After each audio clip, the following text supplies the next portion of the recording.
Emergency press meet ಮಾಡಬೇಡ ಅವಶ್ಯಕത ಏನಂದ ಕಾಶ್ಮೀರದಲ್ಲಿ ಟೆರರಿಸ್ಟ್ ಅಟ್ಯಾಕ್ ಅದು ವಿಷಯದ ಸ್ವಾಮಿ ಮಾತಾಡ್ತಾರೆ. ಯಾರು ಇದನ್ನು ಪ್ರಚೋದನೆ ಮಾಡ್ತಿದ್ದಾರೆ, ಯಾವ ಸಂಘಟನೆ ಇಂತಹ ಕುಕೃತ್ಯವನ್ನು ಮಾಡ್ತಾ ಇದೆ ಅವರಿಗೆ ಮೂಲಭೂತವೇ ಅರ್ಥವಾಗಿದೆ. ಧರ್ಮ ಅಂದರೆ ನಮ್ಮನ್ನ ಮುನ್ನಡೆಸುವುದು, ನಮ್ಮನ್ನ ಮೇಲಕ್ಕೆ ಎತ್ಕೊಂಡು ಹೋಗ್ತಕ್ಕಂಥದ್ದು, ರಿಲಿಜನ್ ಅಲ್ಲ. ಧರ್ಮ ಅಂದ್ರೆ ರಿಲಿಜನ್ ಅಲ್ಲ. ಧರ್ಮ ಅಂದ್ರೆ ಸಂಸ್ಕಾರ, ನಡವಳಿಕೆ, ಒಂದು ಬದ್ಧತೆ, ಒಂದು ಶಿಕ್ಷಣ. ಅವ್ರದ್ದು ಧರ್ಮ ತಾನೆ, ನಮ್ಮದು ಧರ್ಮ. ಪ್ರಪಂಚದಲ್ಲಿ ನೂರಾರು ಧರ್ಮಗಳಿದೆ. ಭಾರತದ ಸಂವಿಧಾನದಲ್ಲಿ ಎಲ್ಲ ಧರ್ಮಗಳನ್ನು ಒಪ್ಪಿ ಮುನ್ನಡೀತಾ ಇದ್ದೇವೆ ನಾವು. ಅತ್ಯಂತ ದೊಡ್ಡ ಪ್ರಜಾಪ್ರಭುತ್ವ, ಮತ ಸಹಿಷ್ಣುತೆ ನಮ್ಮ ಪ್ರಜಾಪ್ರಭುತ್ವದಲ್ಲಿರ್ತಕ್ಕಂಥ ಅತಿ ದೊಡ್ಡದಾಗಿರ್ತಕ್ಕಂಥ, ಬಹಳ ದೊಡ್ಡದಾಗಿರ್ತಕ್ಕಂಥ ಅಂಶ. ನಾವು ಪ್ರಪಂಚಕ್ಕೆ ಶಾಂತಿ ಮಂತ್ರವನ್ನು ಹೇಳುತ್ತಿರುವವರು. ಯಾವುದು ಶುದ್ಧವೋ, ಯಾವುದು ಪ್ರಾಚೀನವೋ, ಯಾವುದು ಶಾಶ್ವತವೋ, ಯಾವುದು ಸತ್ಯವೋ, ಯಾವುದು ಪ್ರಾಚೀನವೋ ಅದು ಸನಾತನ, ಅದು ಸನಾತನ ಧರ್ಮ. ಪ್ರಪಂಚ ಒಪ್ಪಿಕೊಂಡಿದೆ ಅದು ಹಿಂದೂ ಧರ್ಮ, ಸನಾತನ ಧರ್ಮ. ಅದನ್ನ ಒಪ್ಪಿಕೊಳ್ಳಲಾಗದೇ ಇರತಕ್ಕಂಥವರು ಧರ್ಮದ ಹೆಸರಿನಲ್ಲಿ ಇವತ್ತು ರಾಕ್ಷಸಿ ಕೃತ್ಯವನ್ನು ತೋರಿಸ್ತಾ ಇದ್ದಾರೆ. ಭಾರತವನ್ನೇ ಗುರಿಯಾಗಿ ಇಟ್ಕೊಂಡಿದ್ದಾರೆ.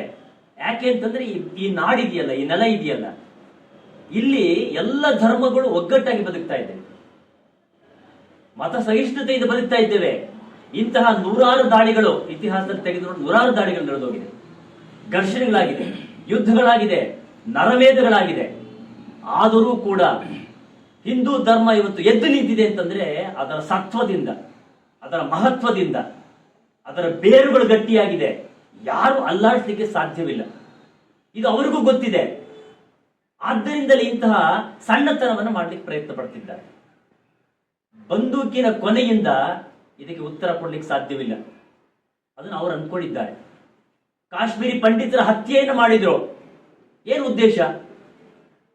ಇವರು ಪಾಂಡಿತ್ಯವನ್ನು ಕೊನೆಗಾಣಿಸಬೇಕು, ಮುಗಿಸಬೇಕು. ದಡ್ಡತನ, ಮೂರ್ಖತನ. ಪಂಡಿತರನ್ನು ಕೊಂದ್ರೆ ಪಾಂಡಿತ್ಯ ಕೊನೆಯಾಗೋದಿಲ್ಲ.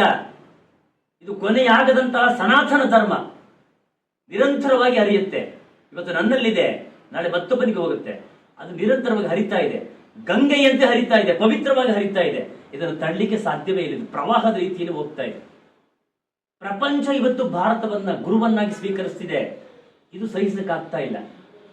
ಅದಕ್ಕೋಸ್ಕರವಾಗಿ ಇಂತಹ ಅಡ್ಡದಾರಿಗಳನ್ನು ಮಾಡ್ತಿದ್ದಾರೆ. ಅವರಿಗೆ ಮೂಲಭೂತವಾಗಿ ಧರ್ಮದ ಸ್ವರೂಪವೇ ಅರ್ಥವಾಗಿಲ್ಲ. ಯಾವ ಧರ್ಮದಲ್ಲೂ ಕೂಡ ರಕ್ತಪಾತಕ್ಕೆ ಮಾನ್ಯತೆ ಇಲ್ಲ. ಯಾವ ಧರ್ಮವನ್ನೇ ತೆಗೆದುಕೊಳ್ಳಿ.